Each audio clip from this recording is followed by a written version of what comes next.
সাইয়্যিদিনা মাওলানা মুহাম্মদ।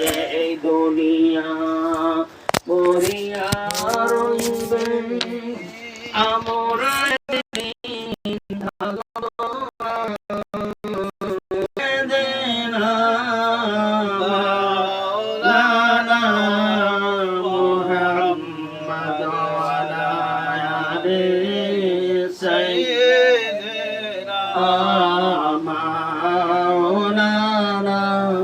মুহাম্মদ লক্ষ কোটি সালাম জানাই আমার দয়াল নবীর কদমে, যার সিলায় নাজাত পাইব রোজ হাসরের ময়দানে। আল্লাহুম্মা সাল্লি আলা সাইয়্যিদিনা মাওলানা মুহাম্মদ ওয়া আলা আলিহি সাইয়্যিদিনা মাওলানা মুহাম্মদ। একটু জোরে বলি আলহামদুলিল্লাহ, একটু জোরে বলেন দেখি সুবহানাল্লাহ, জোরে সরে বলি আল্লাহু আকবার। আলহামদুলিল্লাহ। আখাউড়াঙ্গা নাকি আখিরাডাঙ্গা আমার ইমদাদ সাহেবের বাড়িতে আজকে এই দোয়ার মাহফিলের সম্মানিত লাইভে এবং আমাদের সম্মানিত যারা মারা ভাইরা আমার বাবারা আছেন সবাই গুনাহগার আজমের সালাম দিবেন। একটু জোরে সালামের জবাব দিবেন, আসসালামু আলাইকুম ওয়া রাহমাতুল্লাহ। সবচেয়ে বড় বিপদ পড়ছিল ইউনূস নবী, বিপদ থেকে মুক্তি দিছে কে? আল্লাহ। এইজন্য ইউনূস নবী যে দোয়া করছেন এই দোয়াটা হলো লা ইলাহা ইল্লা আনতা সুবহানাকা ইন্নী কুনতু মিনাজ জালিমিন। 40 দিন পড়ছে একটানা। আল্লাহর ওলিরা বলে 1.5 লক্ষ বার। কয় লক্ষ? 1.5 লক্ষ বার পড়লে যে কোনো বিপদ আল্লাহ বলেছে ফাস্তাজাবনা লাহু ওয়া নাজাইনাহু মিনাল গাম্মি ওয়া কাযালিকা নুনজিল। মুমিনদেরকে আল্লাহ এইভাবে হেফাজত করবে, বলেন সুবহানাল্লাহ। আল্লাহ বিপদ যদি 12টা দেয় তাহলে ইহসানের পদ একটা বেশি দিছে, বিপদ থেকে মুক্তির পদ আল্লাহ একটা বেশি দিছে, যত বড় সমস্যা হোক। কথা বলেন ঠিক কিনা? এজন্য নবী বলেছে এমন কোন ওষুধ নাই যেটা চিকিৎসা আল্লাহ দেয়নি। জোরে বলেন সুবহানাল্লাহ। আজকে হোক কালকে হোক, অনেকে জানেই না যে ওষুধ চিকিৎসা আল্লাহ দিছে, এখনো এটা আবিষ্কার হয় নাই। এজন্য আমার সম্মানিত ভাইয়েরা যারা মাহফিলে আসছেন আপনারা ভাগ্যবান। আমার জায়গাটা খুব ভালো লাগলো, পছন্দ লাগলো, আলহামদুলিল্লাহ। সুন্দর জায়গা মাশাআল্লাহ। আল্লাহ পাক দয়া করে এই আখিরাডাঙ্গায় আল্লাহ আমাদেরকে কবুল করেছেন। দোয়া করার জন্য আসছেন মা। আমার নবী বলেছেন দোয়া মখল ইবাদত, ইবাদতের মগজ হলো দোয়া। আর আল্লাহ কোরআনে বলে উদউনি আস্তাজিব লাকুম, বান্দা তুমি চাও আমি আল্লাহ দিয়ে দেব। আর মাদের দোয়া বেশি কবুল হয়, জোরে বলেন সুবহানাল্লাহ। আমরা মাদের সাথে একত্রিত হয়েছি, আমরা সম্ভবত হিসাবের বাইরে ইনশাআল্লাহ 1.5 লক্ষ বার দোয়া ইউনূস করেছি। এখন আমরা একটু দোয়া করব। দোয়ার আগে দিয়ে একটা কথা বলবো আর কি আমার ভাইরা, আল্লাহ যাদেরকে কবুল করেছেন কালিমাতুর শুকর জোরে বলি আলহামদুলিল্লাহ। আপনি যার জন্য দোয়া করছেন তার তো বিপদ আপদ দূর হবে, আপনার আগে দোয়া হবে। নবী বলেছে তুমি যদি কারোর জন্য দোয়া করো তাহলে যে ব্যক্তি দোয়া করবে সে আগে পাবে, তারপরে যার জন্য দোয়া করবে সে পরে পাবে। আপনি যদি বাবার গুনার জন্য মাফ চান তাহলে আল্লাহ আগে আপনার গুনাহ মাফ করেন, তারপর বাবার গুনাহ মাফ করেন। কেউ যদি বিপদ থেকে মুক্তি চায় আরেকজনের, তা আল্লাহ যে চাবে তাকে আগে দিবে, বলেন সুবহানাল্লাহ। সুতরাং এটা যারা আমরা পড়ছি সবচেয়ে বড় মুসিবত হলো ইমানের মুসিবত, আমলের মুসিবত। দুনিয়ার সকল মুসিবত থেকে মুক্তি পাওয়া যাবে, হাসরের ময়দানে বিপদ থেকে মুক্তি পাওয়া। যাদেরকে কবুল করেছেন অন্তর থেকে কালিমাতুর শুকর জোরে বলি আলহামদুলিল্লাহ। অতঃপর আমার দয়ার নবী, মায়ার নবী, রহমতের নবী, আমার যে নবী উম্মত ছাড়া জান্নাতে যাবে না, যে নবীর মহব্বতে দরুদ পড়লে গুনাহ মাফ হয়ে যায়। আজকে দোয়া অনুষ্ঠ করছেন, এই দোয়া অনুষ্ঠান কবুল হবে না যতক্ষণ আপনি এই নবীর উপরে দরুদ না পড়বেন। কথা বলেন ঠিক? এজন্য নবী বলেছে কোন বান্দা যদি ইবাদতে দরুদ না করে আগে পিছে, তাহলে আসমানে ইবাদত লটকে থাকবে, আল্লাহ পর্যন্ত যাবে না। এইজন্য আমার ভাইরা, আমার মা, সেই দয়ার নবী মায়ার নবীর শানে একটু জবান খুলে মহব্বত করে দরুদ সাল্লাল্লাহু আলা মুহাম্মদ সাল্লাল্লাহু আলাইহি ওয়াসাল্লাম সাল্লাল্লাহু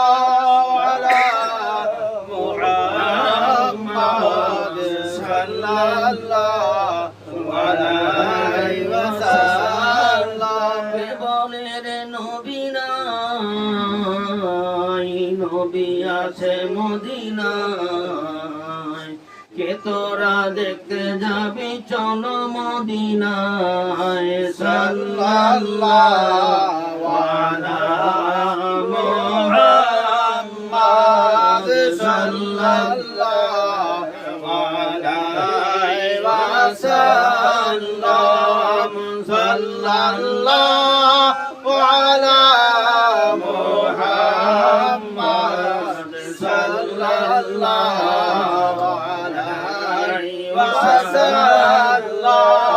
আল্লাহুম্মা সাল্লি আলা সাইয়্যিদিনা মুহাম্মাদ নাবিয়্যিনা শাফিয়ানা মাওলানা মুহাম্মাদ। আল্লাহুম্মা সাল্লি আলা সাইয়্যিদিনা মুহাম্মাদ নাবিয়্যিনা শাফিয়ানা মাওলানা মুহাম্মাদ। আকাশেরি ফেরেশতারা, আকাশেরি ফেরেশতারা কাতারে কাতারে খাড়া, রোজা পাকে পড়েন তারা সাল্লি আলা মুহাম্মাদ। আল্লাহুম্মা সাল্লি আলা সাইয়্যিদিনা মুহাম্মাদ নাবিয়্যিনা শাফিয়ানা মাওলানা মুহাম্মাদ। একটু জোরে বলি আলহামদুলিল্লাহ। ওলিয়া উলিয়ার দেশ, পীর মাশায়েখের দেশ, ফকির দরবেশের দেশ, সোনার বাংলাদেশ। একটু জোরে বলি আলহামদুলিল্লাহ। মানুষ অসুস্থ হলে সুস্থ করবে আল্লাহ, কিন্তু সুস্থতার জন্য মানুষ ডাক্তারের কাছে যায়, ওষুধের কাছে যায়, যায় কি যায় না? তো ডাক্তারের কাছে আর ওষুধের কাছে গেলে গুনাহ হয় না মা। আল্লাহকে পাওয়ার জন্য যেন মাঝখানে কেউ যদি পিঠ ধরে তাতে গুনাহ হবে না। সুস্থ তো আল্লাহই করবে, তা মাঝখানে ডাক্তার আর ওষুধের দরকার কি? আল্লাহ তো আমাকে হেদায়েত দিবে, তাহলে মাঝখানে আল্লাহর ওলি লাগবে, কারণ আল্লাহর ওলি ছাড়া আল্লাহর ওলি হওয়া যাবে না। যেমন ডাক্তার ছাড়া মানুষ ডাক্তার হয় না, তারপরে বলেন হাফেজ ছাড়া মানুষ হাফেজ হয় না, আলেম ছাড়া মানুষ আলেম হয় না। এমন মায়েরা নাসনে আলী ছাড়া মানুষ নাসনে আলী হয় না, আর আল্লাহওয়ালা ছাড়া মানুষ আল্লাহওয়ালা হয় না। আল্লাহ কোরআনে বলেন, ইয়া আইয়ুহাল্লাযীনা আমানুত্তাকুল্লাহা ওয়া কুনু মা'আস সাদিকিন, তোমরা আমি আল্লাহকে ভয় করো আর আল্লাহওয়ালাদের সাথে থাকো। বলেন সুবহানাল্লাহ। আমার হুজুর আল্লাহর ওলি ছিলেন দিনাজপুর শহর খানকার জমিনে সেই তো ইয়াকুব আলী সাতারাহমতুল্লাহ রূহ মুবারক। অতঃপর আমার এমদাদুলের 14 গোষ্ঠী খানদান, বাবা এবং মায়ের 14 গোষ্ঠী, খাস করে যার জন্য আজকের এই আয়োজন, আল্লাহ মাকে যেন হায়াত বাড়াই দেন, সুস্থতা দান করেন, নেক আমলের মধ্যে কবুল করেন, জোরে বলেন আমিন। আর আমার এমদাদুলের ব্যবসা বাণিজ্য বানান, মসজিদটা আমাদের নতুন মসজিদে নামাজ পড়লাম, আল্লাহ মসজিদের জায়গা জমি সুন্দর ব্যবস্থা যেন করে দেয়, বিল্ডিং এর ব্যবস্থা করে দেয়, জোরে বলেন আমিন। আর আমার এই বাড়িতে যেন আল্লাহ আসমান জমিন মানুষ শয়তান জিন শয়তান থেকে আল্লাহ বাড়িকে যেন হেফাজত করে, জোরে বলেন আমিন। আর জোরে সরে বলেন আমিন। সুবহানাল্লাহ আলহামদুলিল্লাহ আল্লাহু আকবার, লা ইলাহা ইল্লাল্লাহ, জয় সুবহানাল্লাহ walhamdulillah, Allahu akbar, la ilaha illallah, la ilaha illallah, la ilaha illallah, Muhammadur Rasulullah। সম্মানিত ভাইয়ের আমার মারা, নামাজের আরকান হাকাম নিয়ে 13 ফরজ 1 নম্বর শরীফ পাক। এজন্য ওযু গোসল যেমন করতে হবে, আবার সাথে হালালও খাইতে হবে। হালাল না খাইলে কাম হবে না মা। এজন্য সুদ হারাম থেকে আমাদেরকে হেফাজত হইতে হবে। ডাক্তার যদি লিখে দেয় যে গরুর গোশত খাওয়া যাবে না, ডাক্তারের কথা মানে, আর আল্লাহ যে বললো সুদ খাইও না, তাও আল্লাহর কথা মানে না। আল্লাহ যেন হেফাজত করে, জোরে বলে না আমি, আরো জোরে সরে বলে না আমি। যেন আমার ভাইয়ের আল্লাহর কথা যারা মানে ওরা আল্লাহ, এই জন্য আমার ভাইয়ের আমার মারা ডাক্তারকে যেমন মানে আল্লাহ তেমন মানে না। এই জন্য ডাক্তার নিষেধ করলে গরু গোশত, হালাল গরু গোশত খায় না, আর আল্লাহ সুদ খাইতে মানা করছে, তাও সুদ খাওয়া ছাড়ে না। এই জন্য তো মা, কোনো যদি আপনি আল্লাহর বান্দি হয়ে থাকেন, তাহলে আল্লাহর কথা মানতে হবে। আল্লাহ যেটা হারাম বলেছেন ওই জিনিসের মধ্যে বরকত নাই, আর হারাম জিনিসে আরাম নাই। একটু জোরে বলেন সুবহানাল্লাহ। আর আমার মারা গরু ছাগল হাঁস মুরগির কাজ করবেন, সাবধানে কাজ করবেন। এই জন্য সারাদিন কাজ করেন এক ড্রেস পরে, আর এখানকার মারা যা কঠিন কাজ করতেছে মাশাআল্লাহ। জোরে বলেন সুবহানাল্লাহ। আসলে কাজ করলে শরীর ভালো থাকে। গ্রামের মানুষের চেয়ে শহরের মানুষ অসুস্থ। শহরের মানুষ অসুস্থ কেন?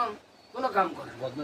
হ্যাঁ, বদমাইশও বেশি, শয়তান না, অলস মানুষের মধ্যে শয়তান বাসা বাঁধবে। আর এত গ্রামের মানুষ কাম করে দিচ্ছে না, শয়তানি বুদ্ধি করার টাইম নেই।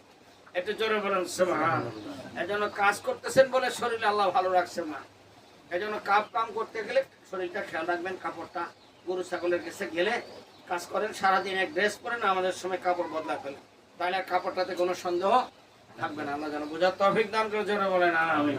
আল্লাহ আল্লাহ আল্লাহু লা ইলাহা ইল্লাহু, আল্লাহ আল্লাহ আল্লাহু লা ইলাহা ইল্লাহু, হাসবি রাব্বি জাল্লাল্লাহু মা ফি কলবি গায়রুল্লাহ, আরে নূর মুহাম্মদ সাল্লাল্লাহু লা ইলাহা ইল্লাল্লাহ, আরে নূর মুহাম্মদ সাল্লাল্লাহু লা ইলাহা ইল্লাল্লাহ, লা ইলাহা ইল্লাল্লাহ, মানো লা ইলাহা ইল্লাল্লাহু মুহাম্মাদুর রাসূলুল্লাহ। আর 5 দিন পরে হজ এবং কুরবানি চাঁদ উঠবে, এটাকে জিলহজ মাস বলে। আর জিলহজ মাসে দুটো কাজ আছে। একটা হলো যাদের সামর্থ্য তাদের উপর হজ করা ফরজ, আর যাদের সামর্থ্য আছে তাদের কুরবানি করা ওয়াজিব। ওয়াজিব আর ফরজ খুব কাছাকাছি মাস। নবী বলেছেন সামর্থ্য থাকার পরে যারা হজ করবে না ওরা ইহুদি নাসরা হয়ে মারা যাবে, আর সামর্থ্য থাকার পরে যারা কুরবানি করবে না, নবী বলেছে ওরা যেন আমার ঈদগাহ মাঠে না আসে। এজন্য কুরবানি করা ওয়াজিব। যদি ঈদের দিন কারো মালে নেশাব পরিমাণ অর্থ আছে তাহলে তার উপর কুরবানি করা ওয়াজিব। আর কুরবানি করতে হবে শুধু আল্লাহর জন্য, জোরে বলেন সুবহানাল্লাহ। আর নবী বলেছেন কেউ যদি আপনি যদি একটা ছাগল দেন তাহলে বাড়িয়ালির কিন্তু কুরবানি করা ফরজ ওয়াজিব না। যার সম্পদ আছে তার কুরবানি করা ওয়াজিব। একটা ছাগল দিলে কুরবানির হক আদায় হয়েছে। নবী বলেছে পশুর রক্ত মাটিতে পড়ার আগেই কুরবানিটা তার গুনাহ মাফ করেন সুবহানাল্লাহ। এমনকি পশুর গায়ে যত পরিমাণ লোম আছে তত পরিমাণ নেকি আল্লাহ দান করবে, জোরে বলেন সুবহানাল্লাহ। কুরবানির চাঁদে হজ আছে মা। আপনি এখানে হজ করবেন মক্কা মদিনায়, আপনি এখানে কুরবানি করবেন মক্কা মদিনায় হজ করবেন। যেদিন হজের দিন 10 জিলহজ সেদিনকে এখানে কুরবানি হবে, ঈদ হবে, ঈদের কুরবানি হবে, জোরে বলেন সুবহানাল্লাহ। তাই জন্য যারা হজে যাবে তারা আর কুরবানি করবে না, তাদের আর ঈদের নামাজ নাই। কারণ ঈদের নামাজ ওয়াজিব, কুরবানি করা ওয়াজিব, হজ হলো ফরজ। যখন ফরজ আসবে তখন ওয়াজিবের দাম। এটা জোরে বলেন সুবহানাল্লাহ। আল্লাহ যেন কবুল করে, এটা জোরে বলেন আমিন।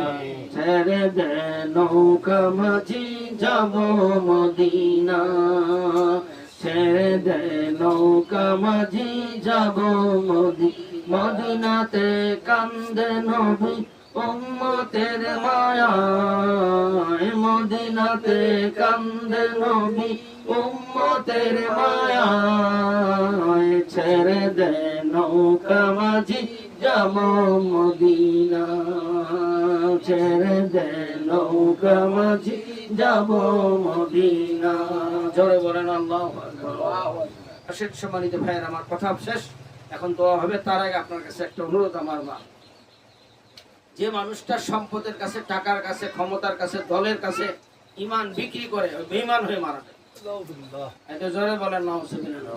এজন্য নবী বলেছেন শেষ জামানায় হাতে আগুন রাখা সহজ হবে, ঈমান রাখা কঠিন হবে। এই হাদিস পড়ি আমি চিন্তা করলাম আগুন তো আমি ধরে রাখতে পারি না, আর নবী বলেছে আগুন রাখা বলে সহজ হবে, ঈমান রাখা সেই সময় আমরা আসি মা, ঈমান নষ্ট হয়ে যাবে।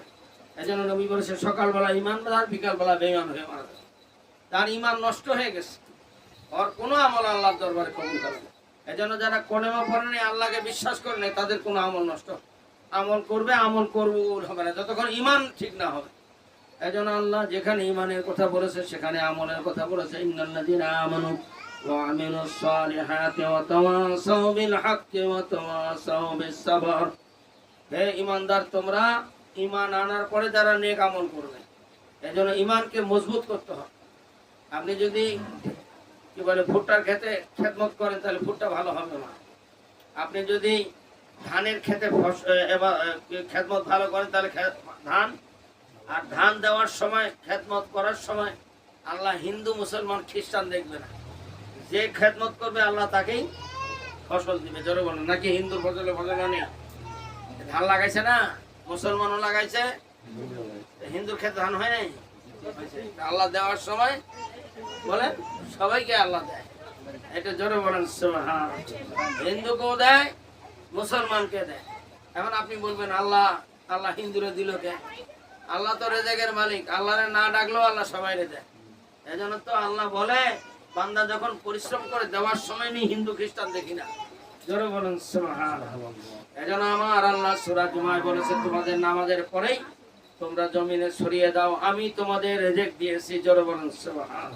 রেজেক দেয় নাই এমন কোনো লাভ নাই। আজকে একজন বললো অফিসে যে আমি ছেলে বিয়ে দিলাম, আমি ছেলের তো লেখাপড়াই শেষ হয়নি, না হুজুর বিয়ে দিলাম, বউ আসলো, তো বউ আসলে বলে রেজেক বাড়ে। ঠিকই বুঝছে, এই যেন নামাজ খুলতেছি, আমরা খুঁজতেছি চাকরিজীবী জামাই, তার মানে ইমান হলো চাকরির উপরে। আল্লাহ হ্যাঁ রেডি রে বলে, তো বউ না আসতে আগে তোর মতো গাধা নাকি আল্লাহ? তোর বউ আগে তারপর রেজেক আল্লাহ দিব। আর আমরা আগেই ওই জন্য চাকরি হয় না, পেজকিটা লাগছে এই জন্য। আপনি তো আওয়ামী লীগকে দোষ দিচ্ছেন, ওকে দোষ দিচ্ছেন, অমুককে দোষ দিচ্ছেন। আসলে দোষ হলো আমার কি, আমার তো ইমান ঠিক নাই। আমার বউ আসলে বউ রেজেক্ট আগেই দিবে না, বউ আসার পরে দিবে। তাহলে আপনি চাকরিজীবী ছেলে খুঁজেন কি লিখা? বিয়া দেন, আল্লাহ দিলে। ওই মহিলা দেখলাম ভালোই বুঝছে, আমার কলিগ অফিসারের, ও কোনো ভাই আপনাকে তো দিতে দাওয়াত দিতে মনে নেই, ছেলের বিয়ে দেন। আলহামদুলিল্লাহ ভাই, ছেলে কি করে? বলছে না পড়ালেখা শেষ হয়নি, আগে বিয়ে দিয়ে দিচ্ছেন, এটা ব্যতিক্রম না? বলছে না হুজুর ওই যে হাদিস বললাম তো, বিয়ে দিলে বলে বউ আসলে বলে রেজেক আসে। রেজেক বলে আল্লাহ বই নিয়ে আসে। হ্যাঁ তাহলে তো ভালোই, আপনার ইমান ঠিক আছে। আর আমাদের হুজুরদেরই ইমান এখনো ঠিক হয়নি। জোরে বলেন সুবহান। এজন্য মা কোন আপনি বাচ্চা নিছেন না নাই কে? কয় বাচ্চা নিমু জেডি উসে এডি খাওয়াই কাটা। তা আপনার আপনি রেজেকের মালিক, রেজেকের মালিক কি মহিলা? তা আল্লাহ খাওয়াবো, তাই না যে বাচ্চা নিলেন না? আল্লাহ দিবারও চাইছিল আইনে নিশুন না, তাহলে এটার বিচার হইতো না? হ্যাঁ, তার মানে ইমান কিসের উপরে? আমার সংসারই চলে না, সংসার সংসার ছোট সংসার, অল্প আবাদ অল্প খাওয়া, কামাই নাই, আরো পোলাবান নিবে নাই না? বই কইতে চাই নাকি আরো পোলাবান নিবেন? সংসার চলেই না, তার মানে হ্যাঁ এখন আল্লাহর ভূমিকায় আছে। জোরে বলেন নাউজুবিল্লাহ। কিসের ভূমিকায়? আর তুমি এই কথা কও কি লেগা? তুমি কইবে আগেকার মারা স্বামী স্ত্রী সংসার করতো, তখন কইতো যে পোলাপান দিতেছে আল্লাহ রেজেক। এজন্য আগেকার মানুষের ইমান ভালো ছিল, আমল কমই হোক আর যেটুকু আমল আছে ওইটুকু কবুল হবে। আর আমাদের ইমান নাই ঠিক, আর আমল দিয়ে কি হবো? কথা বলেন ঠিক কিনা? এজন্য মা ইমানকে পাকা করার জন্য মাহফিল জরুরি। আপনি যখন খেতে মেহনত করবেন ফসল যেমন হবে, ফসল ভালো হওয়ার জন্য পরিশ্রম জরুরি, ইমান আমল পাকা করার জন্য মাহফিল জরুরি। জোরে বলেন সুবহান। আল্লাহ যেন কবুল করে, এটা জোরে বলেন আমিন। আর ইমান আনার পরে হলো প্রথম কাজ হলো 5 ওয়াক্ত নামাজ। কাজ তো থাকবেই। গ্রামে আর মহিলাদের নামাজের সওয়াব বেশি। আমাদের শহরের মহিলার তো কোনো পাতিলেও কালি লাগে নাই। গ্যাসের চুলে আর ম্যাজিক চুলে রান্না করছে, পাতিতে কি লাগে নেই? কালি লাগে নাই। শাড়ি বেশি ময়লা হয়নি, ওর কাপড়ই তো ময়লা হয়নি। যে টাইলসের বাড়ি আর যে সুন্দর পাকা বাড়ি, কাপড়ও নষ্ট হয়নি, প্লেটও। আর আমার মায়ের দেখেন যে একটা কাপড় মনে হয় যে 2 বেলা পরতে পারবো না, একদিন পরলে কাপড়, যে কামের অবস্থা দেখলাম, কাম শেষ। আর এই যে এখন এই কঠিন কাজ, মারা যেভাবে পুরুষের সাথে সাথে মেলে কাজ করে, এটা শহরের মহিলা নিয়ে আসি কয়দিনে দিয়ে বেড়ানি দরকার। কি দরকার? আসিয়া দেখে যাক যে গ্রামের মারা কত কাজ করে, তাহলে ওর হুশ হবো। কি হবো? অত হুশই হয় নাই। আবার গ্রাম মানুষ দেখ পারবে না, গ্রামের মানুষের দেখ পারবে না, শহরের মানুষ ঘৃণা করে কাজ বেশি করে। আরে গ্রামের মানুষ তো ভালো, মাশাআল্লাহ। জোরে বলেন সুবহানাল্লাহ, আরো জোরে বলেন আল্লাহু আকবার। মহিলাদের, গ্রামের মহিলাদের এই কাপড় কাজ কাম থুয়ে নামাজ পড়া, জোহরের নামাজ, এটা চারটেখানি কথা না, কিন্তু যে কাজের ভেলা যা পাশার যে কাজ মহিলাদের শহরের এই কাজ তো কোনো ব্যাপারই না। হ্যাঁ জুলুম না, জোহরের নামাজটা কাম দাম তুই ওর মধ্যে নামাজ পড়া, গোসল করে পরিষ্কার হয়ে কাপড় বদলায় তারপর নামাজ পড়া, পুরা ভান খাওয়ানো, হেরে খাওয়ানো, কামালে খাওয়ানো, কত কাম। এজন্য নবী বলেছে বান্দা যত কষ্ট করে আমল করবে সব তত বেশি হবে না। কাজ কোনোদিন শেষ হবে না, কিন্তু আমার আপনার হায়াত একদিন শেষ হয়ে যাবে। আপনার বাড়ির হাড়ির ভাতটা আরেকজন আসে নেমাই দিবে মা।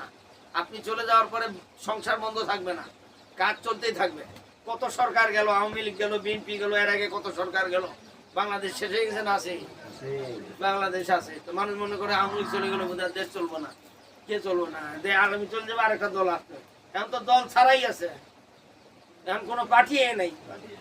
সুবহানাল্লাহ বলেন। আল্লাহ নিচ্ছে না দেশ। তা আপনার সংসারে আপনি বউ না থাকলে কি আপনার সংসার চলবো না? তাহলে দেশ চলতেছে কেমনে? কথা বলেন ঠিক কিনা? দেশে এখন আওয়ামী লীগ বিএনপি আছে নাই, দুইটাই নেই, তো চলতেছে না দেশ। তো আমার মা, আপনি ভাবতেছেন সংসার, আপনি মারা যাওয়ার পরে আপনার সংসার চলবো, আরেক মিডিয়া বলবো। কথা কন ঠিক কিনা? এই জন্য সুন্দর করে নামাজ আদায় করেন, এই নামাজ কবরের সাথী হবে। এজন্য মনে রাখবেন কবরে যাবে শুধু ঈমান আর আমল। এজন্য ঈমানকে মজবুত করতে হবে। আমি টাকার কাছে, ক্ষমতার কাছে, সম্পদের কাছে যেন আমার ঈমান বিক্রি না হয়, আর আমল কখনো নষ্ট যেন না হয়। কারণ হাসরের ময়দানে ওই লোকটা ধনী হবে যার অনেক নেকি নিয়ে উঠবে।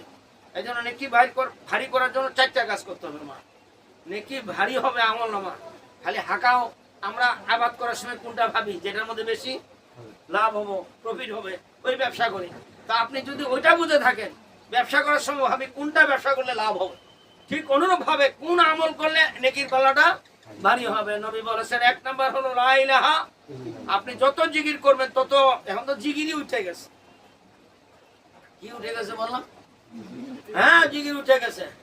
আগে তো মুনাজাত শেষ হচ্ছিল কলেমার জিকির দিয়া, এখন বের হামাতিকা কি কোন ইয়া হার মানে কলেমা। যেন ওই শিবরামপুরের মাহফিলে প্রথম দিন বলার পরে পরে ইমাম সাহেব পরের দিন এসা থেকেই শুরু করেছে কলেমা দিয়ে মুনাজাত।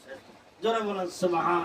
অথচ নবী বলেছে যে ব্যক্তি আজকের দিনে ওই লোকটার নেকি বেশি যে বেশি কলেমার জিকির করছে। বলেন সুবহান। আখির জান্নার এখানে যদি কোনো লোক এটা জিকির করে থাকে, গোটা পৃথিবীর মধ্যে ওর নেকির পাল্লা ভারী। বলেন না সুবহান। আর 2 নাম্বার হলো কেউ যদি তার বেচার ব্যবহার ভালো, আচার ব্যবহার, যার আচার ব্যবহার ভালো, নম্র ব্যবহার, স্বভাব ভালো, তার আমল নামায় 24 ঘন্টা নেকি লিখতেছে ফেরেশতা।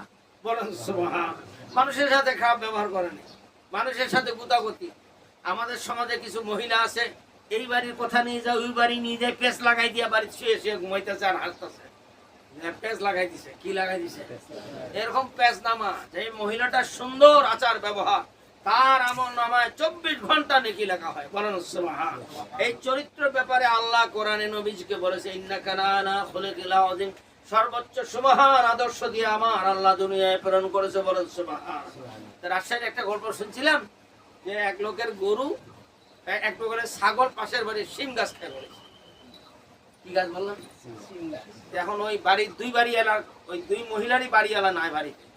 2 মহিলার তো ধৈর্য কম, এরা মোটামুটি একজন মারামারি হয়ে গেছে। তোর ছাগল আমার শিম গাছ খাইলো কেন? আর ছাগল তোর ছাগল আমি জবকেরা খামু, আর আমার সিম গাছ যদি না পাই, তোরে আজকে আমার বাড়িওয়ালা হোক, তোর ব্যবস্থা আমি আইজে রাইতেই করবো। রাত 10টার সময় স্বামী এসে আইতেই কইছে তোমার একটা বিচার আজকে করাই লাগবো। কি বিচার? এই যে পাশের বাড়ি ছাগল আমার সিম গাছ খাইয়ে ফেলেছে, 2-1টা ফুল এসে হবে সিম হবো, এই গাছ খাইয়ে ফেলেছে। তাই নাকি? করে হ্যাঁ, আমি উচিত শিক্ষা দিয়ে দেবো, তুমি চিন্তা করি না, আমাকে খাইতে দাও। খাইয়ে দেয় পরে আবার দেরি হয়ে যাবো খাওয়া দাওয়া। খাইয়ে দিয়ে করছে তুমি শুয়ে পড়ো, আমি ব্যবস্থা করছি। পাশে বাড়িতে গেছে, দরজা করেছে, ওই স্বামী আবার আয়নি, ওই মহিলা বাড়িছে, আপা মনে কিছু নিয়েন না, আমার ওই সিম কপালে নাই, আমি বাজার থেকে কিনে এখন অসুবিধা নাই, মনে কিছু কিনে না, এনার গরু রেজে গাছ ছিল, আমার গাছ খাই আনেছে, কোনো টেনশন করবে। জোরে বলুন সুবহান। আয়া বউরে কইছে সেই বইকা দিছি, তুমি টেনশন করবো না, আর ছাগলই করবো না। কি করে দিছেন? মানে এখানে বউ যাতে গন্ডগোল না করে আয়া মিথ্যা কথা কয়ে ওর কাছে মাপ চাই, মানে মাপ তো ওরা ওর কথা, কিন্তু এই উপরন্ত মাপ চাইয়া রাইতে শুয়ে বেড়া রাইতে বেলা মরে গেছে। কি মরে গেছে? সকালবেলা নিজের বউ কান্দবো কি হই বাড়ির বউ কান্দাছে?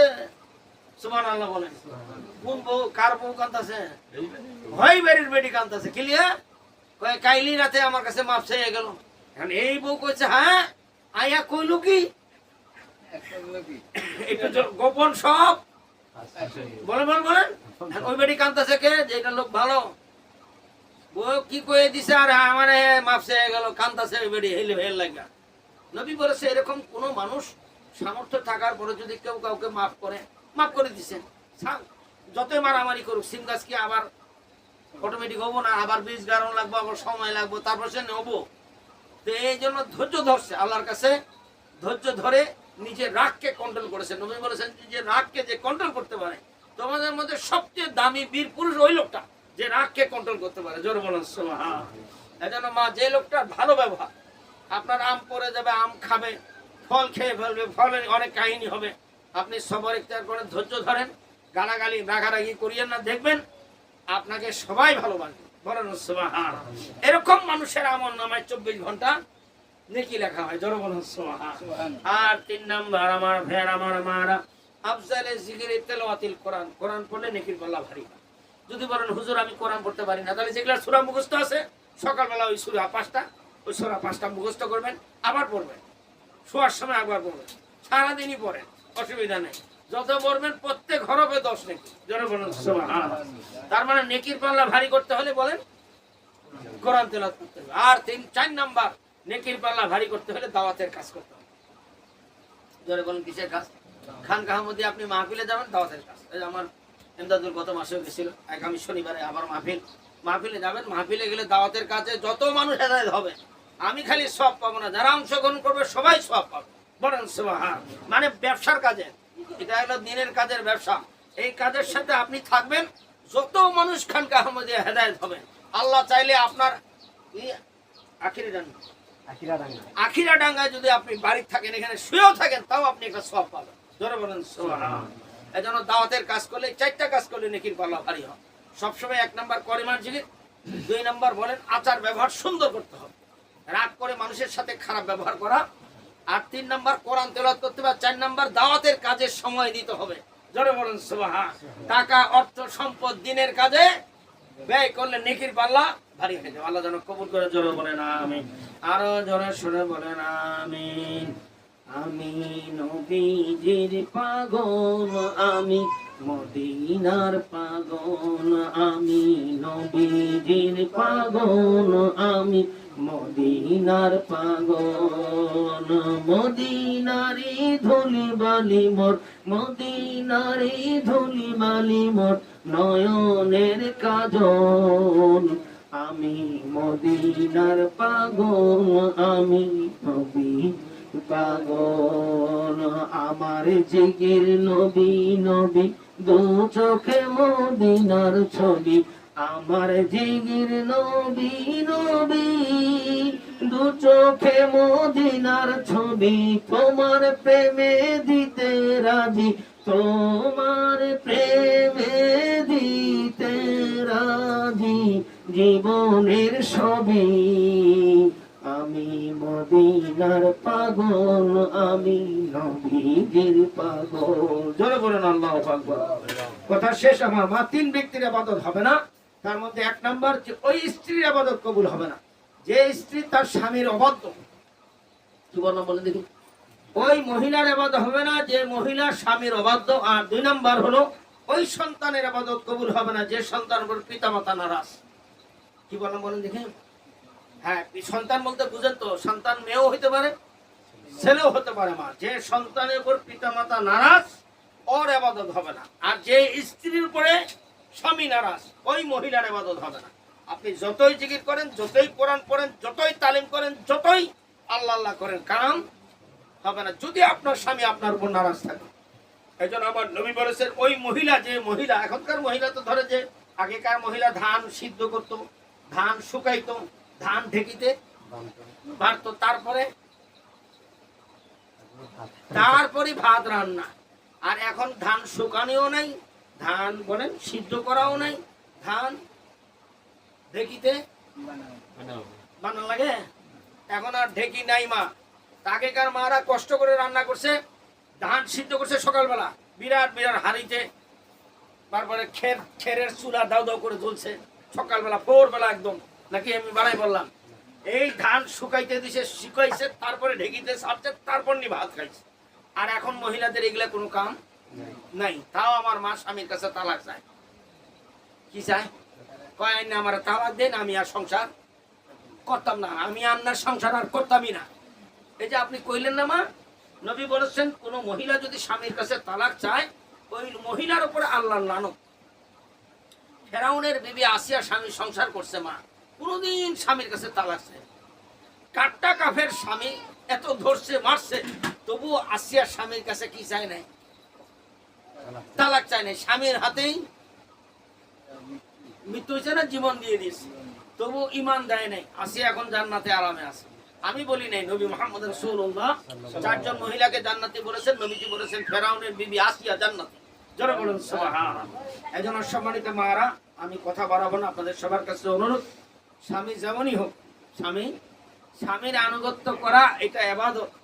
স্বামীর কথা মানা ইবাদত, নফল ইবাদত, নফল কোরআন তেলাওয়াত তাসবিহ তাহলিল করার চেয়ে স্বামীর খেদমত করার সব বেশি। ফরজ কাজে স্বামীর অনুমতি লাগবে না, কিন্তু নফল ইবাদতে স্বামীর অনুমতি। স্বামীর কথা যত মানবেন তত আল্লাহ আপনার সংসারে বরকত দিবেন। এজন্য ওই মহিলার সংসারে বরকত নাই যে মহিলার মাতবর হলো মহিলা, পুরুষের কোনো বেল নাই। কি নেই? পণ্ডিতকে জমি বেচবো কি বেচবো না, টাকা দিব কি দিব না, টাকাও জমি, দলিল জমি, সবকিছু কার কাছে? মহিলার কাছে। মাতবরকে এরকম কোন বাড়ির মহিলা যদি মাতবর হয়, বুঝবেন এই বাড়ি কোরআন হাদিস বিরোধী। এই বাড়িতে জীবনে শান্তি, এবং এই বাড়িতে কোনো লেনদেনও করবেন না, বিয়ে শাদীও করবেন না। কারণ যে বাড়ির মেয়ে মাতবর, আল্লাহ মহিলাকে মাতবর বানায় নি তো। আপনার বউ যে মাতবর, কোরআন হাদিস এরকম নাই। আল্লাহ বলেছে রিজালু কাওয়ামুনা আলান নিসা, আল্লাহ পুরুষকে শাসক বানাইছে। মানে আপনি নারী পুরুষের আন্ডারে থাকবেন। জোরে বলেন সুবহান। মেয়ে হইলে বাবার আন্ডারে থাকবেন, ভাই হলে ভাইয়ের সংসারে থাকলে ভাইয়ের আন্ডারে থাকবেন, আর বিয়ের পরে ব্যাস আপনার ক্লিয়ার হিসাব মা। এখন যদি বলেন হুজুর এগুলা লাগবে না, তাহলে আপনি কার আন্ডারে আছেন? আপনি কি পতিদের তলায় আছেন, যে আপনি আপনার নিজের মতো করে আছেন? কথা বোঝা গেছে ইনশাআল্লাহ। আমি মাদেরকে অনুরোধ করি আল্লাহ যেন সুন্দর করে চলো তৌফিক। আর আমাদের স্বামীদের অনুরোধ, গ্রামের মারা যত কাজ করে, তো বউয়ের সাথে তো আর খারাপ ব্যবহার করার কোনো সুযোগ নাই। আমার বউ যদি ধানে কাজ টাজ করে, আমার তো কথা বলতেই ভালো লাগবে, ভাত চামু কি? ওর যদি এরকম কাম দেখি, ভয়ের ঠেলায় আমি ভাত চাইতে পারবো না, নিজেই আমি ভাত মেরে খেয়ালাম। জোরে বলুন সুবহানাল্লাহ। যত কাজ মাদের, এজন্য পুরুষ মানুষকে বুঝতে হবে। আমার মারা স্বামীর সাথে ধান মারে, ধান বাসে, ধান কত কাজ কষ্ট করে। এই জন্য মা, আমরা স্বামীরাও একটু বউয়ের সাথে একটু রান্না বান্না করবেন। আপনার বউ যদি ধানের কাম করতে পারে, তাহলে আপনিও একটু বউয়ের সাথে রান্না বান্না করবেন। তাহলে রান্না বান্নার কষ্টটা একটু বুঝা যাবো না, তো বুঝা দিত না। আল্লাহ যেন আমাদের সবাইকে কবুল করে। জোরে বলে না আমি আদরুস সালাম করবেন, জিকির আজকার করবেন। আগামীতে যদি আল্লাহ যদি কবুল করে, আমার এমদাদুল সাহেব যদি আল্লাহ চেষ্টা করে, ফিকির করে, তাহলে আমরা একটা মাহফিল এখানে করবো ইনশাআল্লাহ। আল্লাহ যেন আপনারা নিয়ত রাখেন। মা, টাকা পয়সা লাগবে না, মাইক লাগবে না, সব আমরা দিব, খালি একটু জায়গা দিবেন। এসার পরে ঘন্টাখানিক করে মাহফিল করবো, নিয়ত করেন। আপনারা একটু চিন্তা ভাবনা করেন। আমি আগাম দিয়ে রাখলাম মা, এমদাদুল না করলেও আপনারা যেন রাজি থাকেন। মা, এমদাদুল মাহফিল করতেছে 3 বছর থেকে, সুবহানাল্লাহ বলে। কয় বছর থেকে? আমি চিন্তা করলাম এই চ্যাংরা মানুষটা বুড়া হইলে কি এই এখনই পারে না। এই যে দেখলাম এখন একটা বোর্ডে দেখলাম ওর নাম, এই যে ফল কি প্রদর্শনী, ফল বাগান, কি একক ফল বাগান, একক ফল বাগানের সাইনবোর্ড দেখলাম, ওখানে দেখে আমার এমদাদ বাবার নাম আছে।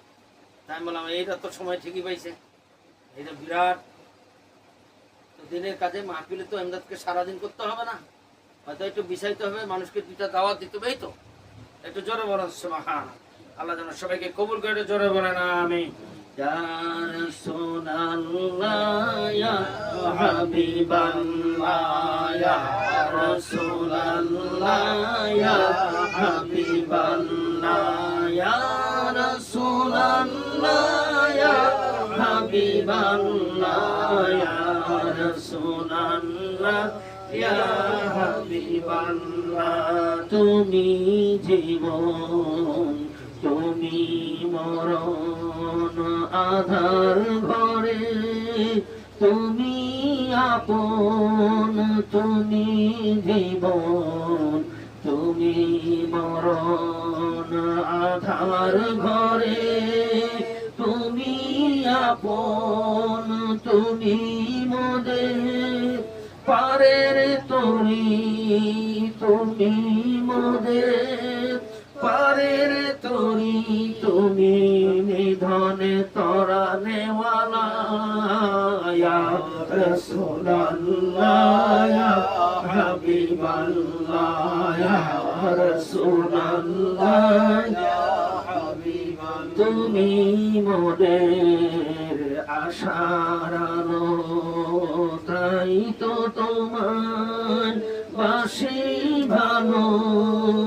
তুমি মোদের আশার আলো, তাই তো তোমার বাসি ভালো, হৃদয় নামে ফুলদানিতে, হৃদয় নামে ফুলদানিতে গেঁথে রেখেছি প্রেমের মালা, ইয়া রাসূলুল্লাহ ইয়া হাবিবাল্লাহ ইয়া রাসূলুল্লাহ ইয়া হাবিবাল্লাহ। জোরে বলেন আল্লাহু আকবার। আল্লাহ।